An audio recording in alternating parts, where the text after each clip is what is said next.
Bismillahirrahmanirrahim. Assalamualaikum warahmatullahi wabarakatuh. Alhamdulillahilladzi an'ama alaina bi ni'matil imani wal islam. Wassalatu wassalamu ala khairil anam wa ala alihi wa sahbihi kiram, amma ba'du. Rabbi shrah li sadri wa yassir li amri wahlul 'uqdatam min lisani yafqahu qawli.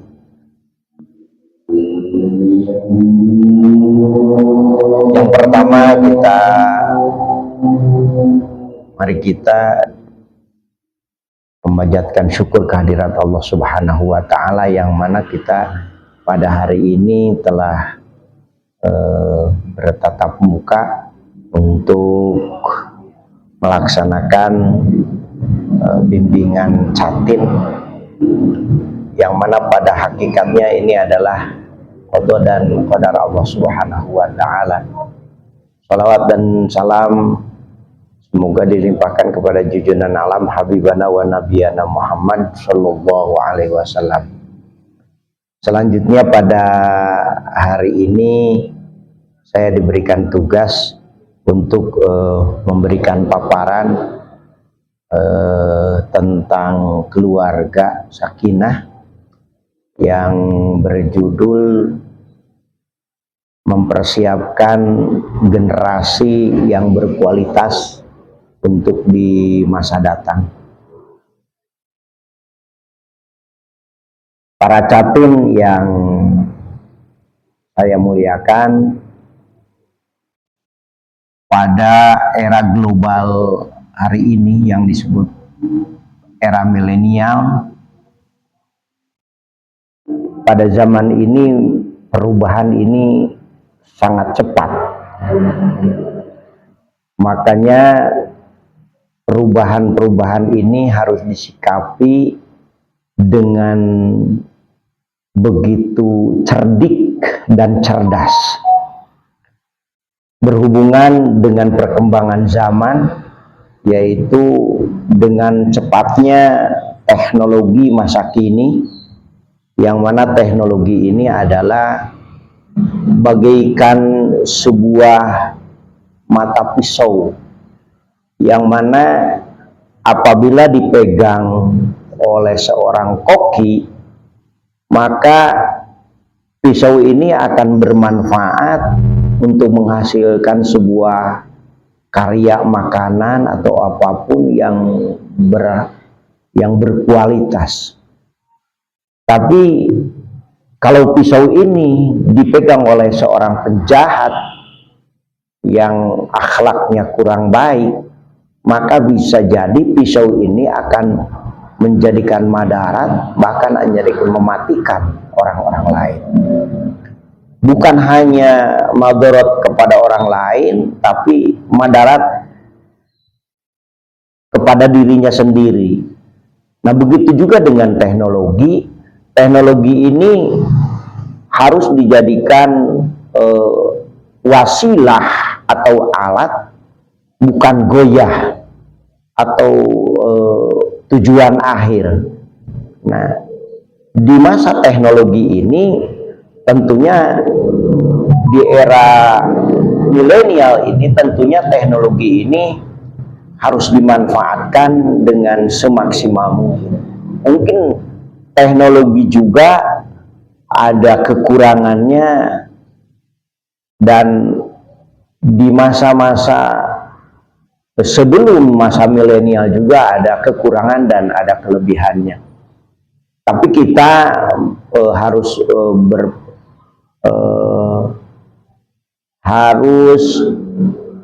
kembali kepada sebuah kaidah. Nah, ini al-muhafadzatu ala qadimis sholih wal akhdu bijadidil aslah. Dalam arti hal-hal yang kita melestarikan hal-hal yang baik di masa-masa lalu, dan mengambil hal yang terbaik, dan mengambil hal yang terbaik di masa yang akan datang atau di masa sekarang. Jadi kita tidak boleh melupakan masa lalu, karena masa lalu adalah sebuah sejarah. jangan hanya beradab, jangan hanya melihat ke depan, tapi kita akan berjalan ke depan juga harus melihat masa lalu. Apa manfaatnya kita untuk melihat sejarah, bagaimana kebaikan-kebaikan masa lalu yang harus kita lestarikan, dan kebaikan-kebaikan yang di masa kini dan masa yang akan datang yang sekiranya bermanfaat. Jadi ada kolaborasi antara kebiasaan di masa lalu dan sesuatu yang baik di masa yang akan datang demi untuk memanfaatkan, membina generasi-generasi kita yang akan datang di zaman milenial ini.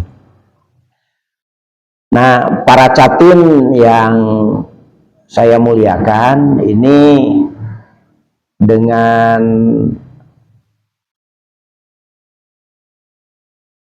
teknologi ini biasanya madaratnya adalah kita dengan terlalu tekun melihat TikTok, Facebook, dan media sosial yang lainnya, sehingga kita kurang berinteraksi dengan lingkungan.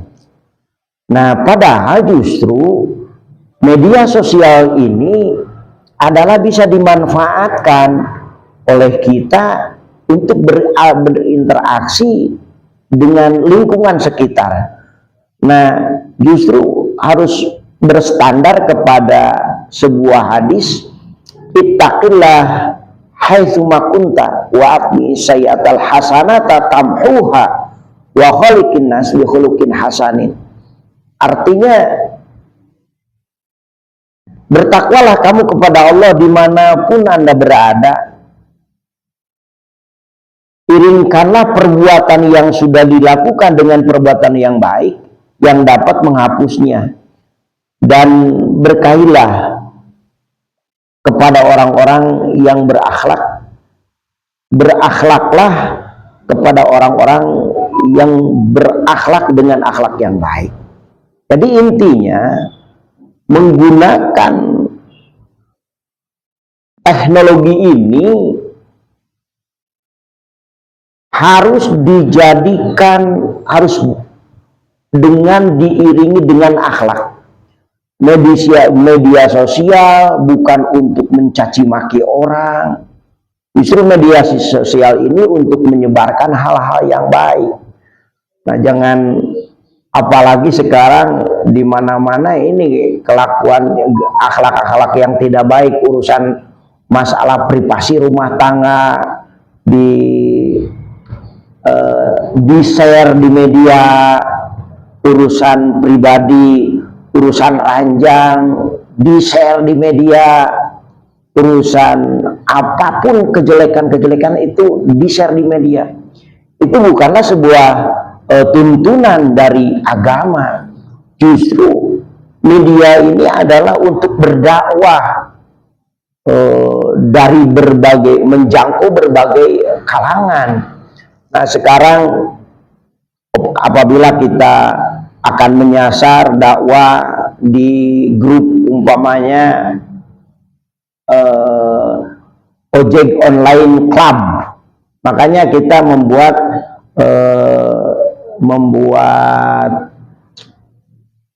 sebuah materi untuk bagaimana akhlak ini bisa diberikan, didakwahkan, disampaikan kepada mereka dengan disesuaikan dengan jam kerja mereka. Nah, apalagi untuk rumah tangga ini, bagaimana kan kita umpamanya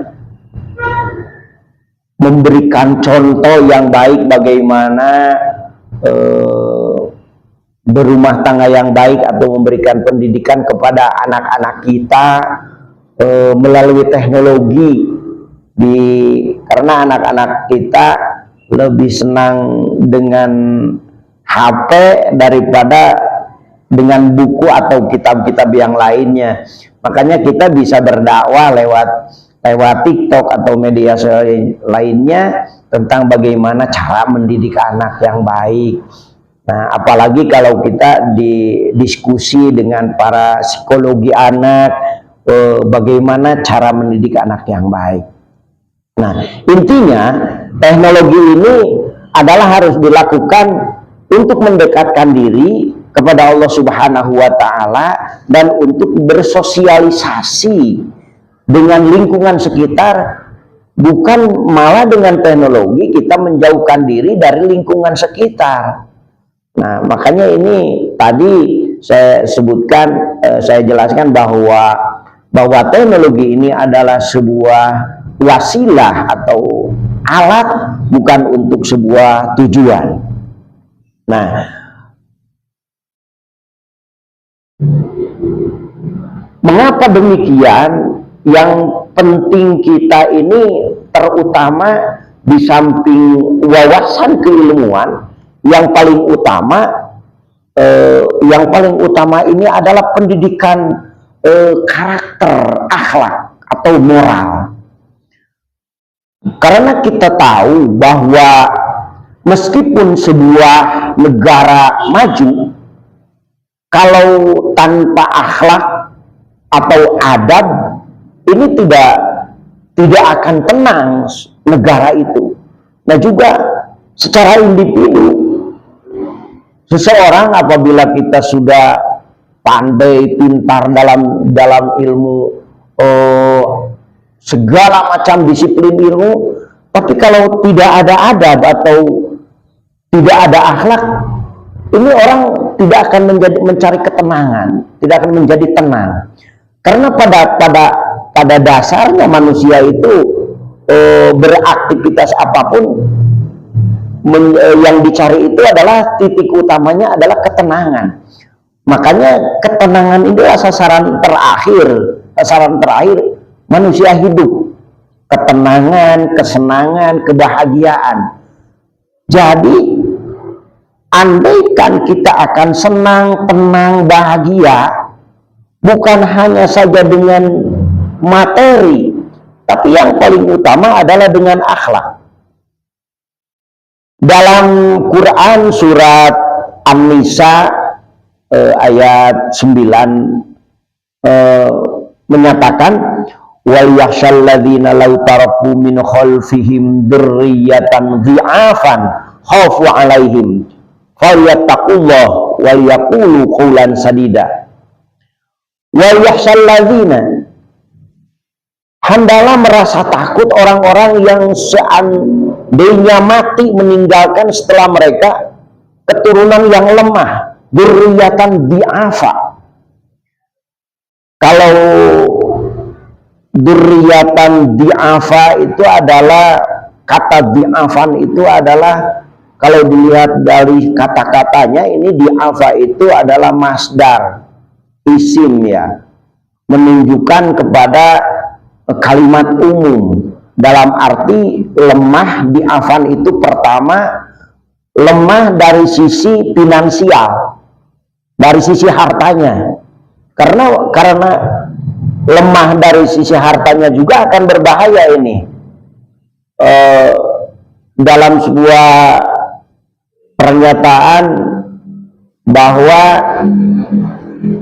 kemiskinan itu akan mendekatkan kepada hal-hal yang tidak baik. Nah, ini orang-orang yang miskin ini, makanya dhi'afan itu yang pertama adalah lemah dari sisi finansial atau materi. Ya, perlu adanya kita berusaha mendapatkan dunia, karena hidup di dunia bisa bahagia kalau dengan dunia itu sendiri. Ya, memang uang bukan tujuan, tapi tujuan itu bagaimanapun juga memerlukan dana.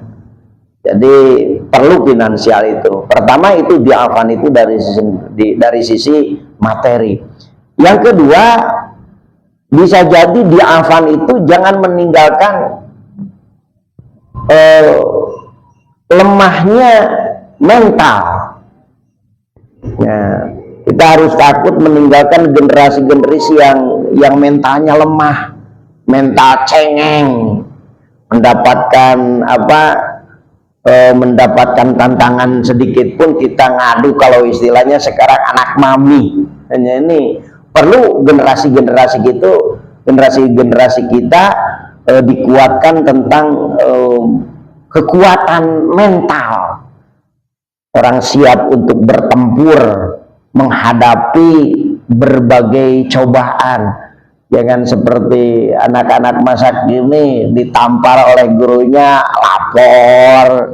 Nah, ini era masa 70-an, 60, 70, 80 ini justru kalau lapor ke orang tuanya ditambah tampar sama orang tuanya. Ini mental cengeng kalau dalam istilah sekarang, jangan menjadi anak mami. Ini kita kuatkan tentang jangan lemah mentalnya. Yang ketiga adalah yang paling utama, jangan diafan itu mentalnya agamanya lemah, akhlaknya seiring dengan akhlak ini atau seiring dengan masalah akhlak ini kadang-kadang orang salah persepsi ya tentang adab atau kearifan lokal. Memang kearifan lokal tiap-tiap negara ini berbeda-beda ya, tidak seperti akhlak ini, cara berakhlak ini berbeda-beda di tiap negara. Nah, atau di tiap-tiap keluarga. Nah, yang penting akhlak itu tidak keluar dari bimbingan agama. Tapi meskipun petunjuk agama itu sudah menekankan tentang bagaimana cara berakhlak menghadapi orang tua, menghadapi guru, menghadapi orang yang tua usianya, menghadapi orang yang pandai. Nah, ini ada petunjuk-petunjuk dari agama. Tapi kita tidak bisa dilepaskan dari kearifan lokal. Nah, inilah yang sering kita salah kaprah atau salah paham tentang petunjuk agama yang tentang kearifan lokal yang sesuai dengan yang tidak keluar dari koridor petunjuk agama. Ini para orang tua. Nah, gitu untuk pendidikan terhadap generasi muda. Begini, contohnya ada pemahaman kan kalau di dalam agama, istilah agama begini, ada kearifan lokal yang dinamakan bahasa agama itu sunnah ya. Tidak, sunnah itu kan ada sunnah jabaliyah atau jibliyah, atau ada sunnah nabawiyah. Nah, contohnya sunnah jibliyah seperti cara kita berhadapan dengan para ulama, para guru di Indonesia. Ini kearifan lokalnya dengan cara mencium tangan, membungkuk, dengan membacakan assalamualaikum. Nah, tapi kan di luar negeri beda. Di luar Indonesia ini cara menghadapi orang-orang yang seperti di Jepang dengan cara membungkuk, dengan kalau di Saudi, kalau di negara-negara Timur Tengah dengan cara apa, kalau bahasa Indonesia dengan capakaci piki ya, sun kanan pipi kanan, sun pipi kiri. Nah, ini kearifan lokal mereka tidak bisa disamakan dan bisa dibawa ke kita. Kita jangan membawa jangan membawa kearifan lokal yang ada di Timur Tengah semuanya ke Indonesia, karena itu adalah masalah-masalah yang dinamakan sunnah jibliyah. Kearifan lokal seperti di Saudi Arabia ini memakai jubah, di Indonesia tidak bisa, karena di Indonesia ini adalah memakai kemeja, ya kan, beda itu kearifan lokalnya. Yang penting jangan keluar dari syarat agama, yaitu menutup aurat. Begitu. Ini banyak hal-hal yang harus yang harus dilihat dari sisi agamanya, dari petunjuk agamanya, ataupun dari sisi budayanya. Hanya budaya itu harus dihargai selama budaya itu tidak melanggar aturan-aturan agama. Nah, kita tidak sama budaya Indonesia dengan budaya Arab, tidak sama Indonesia dengan budaya Timur Tengah ataupun Barat, negara-negara Eropa, tidak. Makanya pendidikan-pendidikan ini supaya karakter bangsa Indonesia ini harus Indonesia benar, ya. Harus kelihatan, di samping kelihatan agamanya, harus kelihatan juga keindonesiaannya. Makanya ini perlu bagi bangsa Indonesia, generasi bangsa ini, agar mereka tahu kita ini bukan bangsa Eropa, bukan orang-orang Timur Tengah. Nah, kita adalah orang Indonesia yang agama ini disesuaikan, bukan agama yang disesuaikan, budaya-budaya lokal itu yang tidak bertentangan dengan syariat agama, tapi budaya ciri khas bangsa Indonesia. Makanya ada istilah Islam Nusantara, bukan ada istilah Islam Nusantara itu jangan diartikan bahwa hukum Islam dirubah dengan sesuatu yang berbau keindonesiaan, bukan. Nah, kita harus tahu membimbing kepada generasi-generasi kita yang namanya para pemikir tentang melahirkan Islam Nusantara itu adalah Islam yang menghargai budaya lokal, yang budaya lokal itu tidak bertentangan dengan petunjuk agama itu sendiri. Ya, ini budaya lokal seperti kita berdakwah, kan dulu juga para ulama berdakwah memakai wayang golek. Nah, ini harus tahu bagaimana sejarah berdakwah tentang wayang golek. Ini para generasi muda itu harus tahu. Kenapa? Karena cara membimbing generasi untuk zaman yang akan datang itu akan berubah-ubah. Ada dulu ya, ada orde baru, orde lama, orde baru, sekarang era milenial. Nah, ini akan berubah. Makanya kita harus tahu sejarah. Nah, untuk apa tahu sejarah? Untuk mengetahui hal-hal yang baik, yang itu harus dilestarikan. Dan kita juga tidak boleh gaptek di masa milenial, karena teknologi ini bisa diserap dan dimanfaatkan justru untuk berdakwah dan bersosialisasi dengan masyarakat sekitar. Nah, intinya dalam mendidik atau mempersiapkan generasi yang berkualitas itu ada dua cara.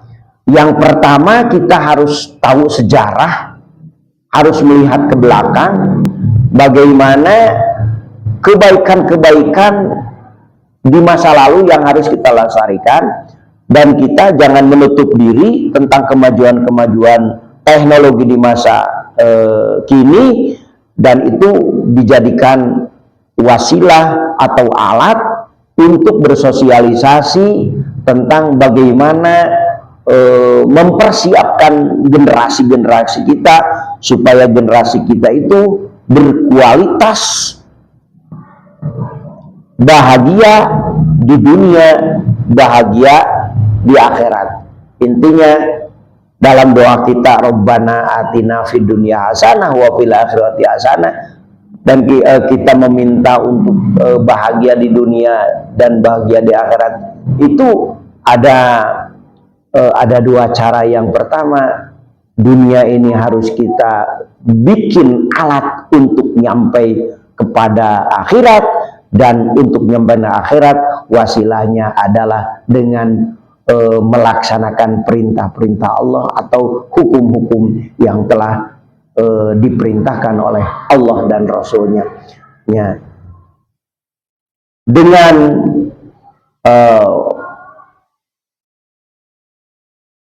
teknologi hidup jadi mudah, dengan seni hidup jadi indah, dengan agama hidup akan menjadi tenang. Mudah-mudahan ini menjadikan bekal untuk para orang tua, terutama para catin, dalam nanti mendidik dan mempersiapkan generasi-generasi milenial yang berkualitas. Sekian dulu dari saya, terima kasih. Wallahul muwaffiq ila aqwamit thoriq. Assalamualaikum warahmatullahi wabarakatuh.